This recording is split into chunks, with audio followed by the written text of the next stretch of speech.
जानते हो आज मसीहत कैसी हो गई है? खुले सांड की तरह ऐसी हो गई है मसीहत, ऐसी हो गई है मसीहत। इसका मतलब क्या है पास्टर डैनियल? अभी बताता हूं। न्यायों की पुस्तक उसका 21 का 5, उन दिनों में इस्राएलियों का कोई राजा ना था जिसको जो ठीक सूझ पड़ता था वही करता था, जिसको कहते हैं अपने मनमानी का सेवक, अपने मनमानी की सेविकाई, फिर अपने मनमानी का प्रचारक और अपने मनमानी की डॉक्ट्रिन्स। इसको कहते हैं खुला सांड, इसको कहते हैं खुला सांड। ये देख लो आप, मैं रख रहा हूं कुछ सेकंड तक इसको, मैं चाहता हूं कि आपके दिमाग में अच्छे से जाए। या यूट्यूब पे कितने लोग हैं? या ग्लोरी टू गॉड। कैसे पॉसिबल है? और यही हुआ था इजरायलियों में, जिसको जैसा लगता था वैसे चल रहे। मसीहा का मसीह समाज है, आपके बाप का नहीं। मैं फिर कहता हूं, चर्च तुम्हारा नहीं है, चर्च परमेश्वर का है। तुम चर्च पे अपनी बॉसगिरी नहीं कर सकते। मैं उसको भी रखूंगा, अपने मनमानी का सेवक, अपने मनमानी की सेविकाएं, अपने मनमानी का प्रचारक और अपने मनमानी की डॉक्ट्रिन्स बनाते हैं। जैसा जिसको लगता है वैसा कर रहे हैं। तेल से प्रार्थना कर देंगे, कहते हैं बाइबल में लिखा है तेल, कॉन्टेक्स्ट अलग है, लेकिन तेल की बोतल बिक रही है, घंटों बिक रही है और लगातार बिक रही है और करोड़ों कमा रहे हैं। मैं रख रहा हूं उसको भी, रख रहा हूं उसको। आज पूरी दुनिया में यीशु के नाम पर खूब पैसे कमाए जा रहे हैं, यीशु के नाम पे खूब पैसे कमाए जा रहे हैं। जिसको एक वक्त था चर्च कहते थे, जहां मन बदलते थे, जहां पापी उद्धार पाते थे, जहां जिंदगी मिलती थी, वही चर्च की बिल्डिंग आज कमर्शियल बन गई है, कमर्शियलाइज कर दिया गया है, जिसमें पैसे छप रहे हैं, जिसमें पैसे मिलते हैं। यीशु का नाम लो, पैसे आते हैं। ये चल रहा है आज। तो पास्टर डैनियल आप क्या कह रहे हैं? मसीहा का प्रचार, मसीह का समाज, मैं उसकी बात कर रहा हूं, मैं उसकी बात कर रहा हूं। ऐसा लिखा है, देख लीजिए। प्रार्थना का अलग रेट है, प्रचार का अलग रेट है, वर्शिप का अलग रेट है, म्यूजिशियंस का अलग रेट है। आज सब कुछ बिक रहा है, आज सब कुछ बिक रहा है। प्रचारक कहता है मैं आऊंगा, मेरा इतना रेट है। प्रचार के लिए मेरा, प्रार्थना के लिए मेरा इतना रेट है। मैं वर्शिप करूंगा लेकिन मेरा इतना रेट है। म्यूजिशियंस का मेरा इतना रेट है। आज सब कुछ बिक रहा है, आज सब कुछ बिक रहा है, आज सब कुछ बिक रहा है। गुस्से की सीमा नहीं है साहब, क्योंकि 20 साल मैं भी इसी में था और मैं अच्छे से जानता हूं कि मैं क्या बात कर रहा हूं।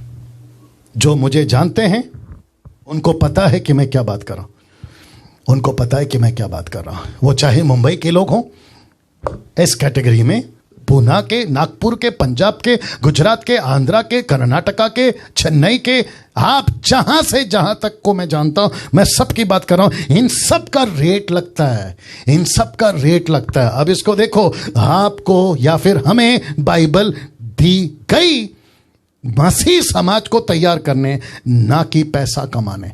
आप देख लीजिए, यीशु ने पवित्र शास्त्र मेरे हाथ में, आपके हाथ में इसीलिए दी गई ताकि हम मसीह समाज को तैयार करें। इस बाइबल से पैसे कमाने के लिए नहीं, इस बाइबल से पैसे कमाने के लिए नहीं। एक और वचन पढ़ना, गलतियों 6:6। किसी बहन ने पंजाब से मुझे कॉल किया था, नाम नहीं बताऊंगा। मैं उनको यह समझा रहा था क्योंकि उन्होंने प्रश्न पूछा मुझसे, मैं आपके बीच में रख रहा हूं। आइए बताता हूं क्या। गलतियों 6:6, the book of Galatians chapter 6 verse 6 है। देखो क्या लिखा है, जो वचन की शिक्षा पाता है वह सब अच्छी वस्तुओं में सिखाने वाले को भागी करे। इसको अभी फेसबुक लाके दे दो, या फिर जो पहला था। देखिए वचन क्या कहता है, सब अच्छी वस्तुओं में सिखाने वाले को भागी करे। तो एक विचित्र प्राणी, एक महामूर्ख आदमी कहता है कि देखो बहन, बाइबल कहती है कि परमेश्वर का वचन कहता है गलतियों 6:6 में कि तुम अच्छी वस्तुओं में सिखाने वाले को भागी करो। तो उसने इसका सहारा कैसे लिया पता है? पैसे कमाने का। मैंने उसको काउंसलिंग करी उस बहन को, और वो समझ गई। अगर शायद अभी देख रही है तो वो बात को समझ रही होगी, वो समझ रही होगी।